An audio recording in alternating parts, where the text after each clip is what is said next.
Si vous son moun qui fait maladie diabète, eh bien, gen manje wap manje chaque matin qui ka monte sikou sans ou pas même connaître.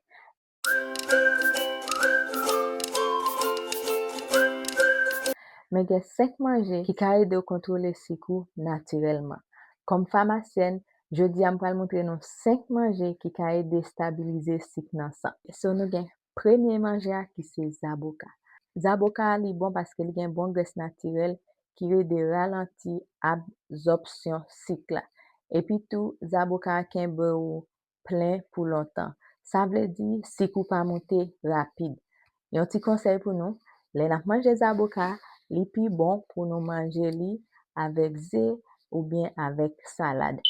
Deuxième manger à nous gen zé.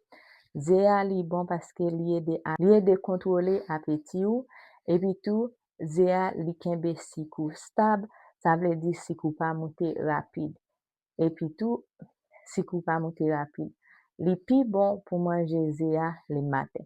Nous gen troisième manger yo qui c'est légumes verts. Nous gen légumes verts tankou épinards, brocoli, cresson.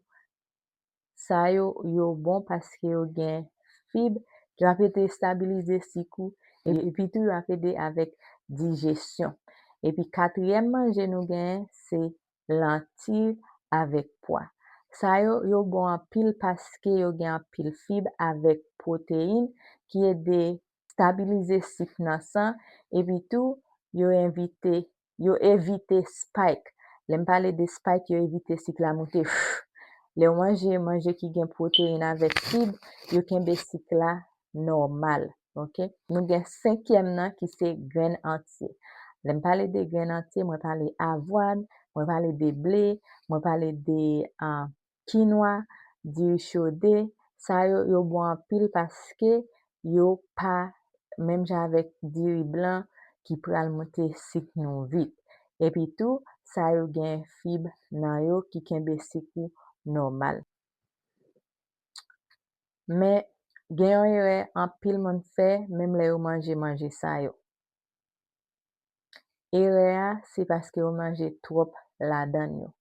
Même manger qui bon, si vous mangez le trop, li ka toujours monter sikou. Si vous son moun qui fait maladie diabète ou bien ou a essayer éviter, m'a conseille save vidéo ça ou bien save garder vidéo ça. Et puis partager vidéo ça tout avec yon famille, yon ami, yon moun qui gen maladie diabète qui pas connaît qui manger pour yo manger ou bien qui pas connaît comment pour yo contrôler. Et puis abonner avec channel là pour nous joindre plus vidéos sur santé. Et bien stay safe, stay blessed, que bon Dieu bénisse nous. Now encore dans la prochaine vidéo.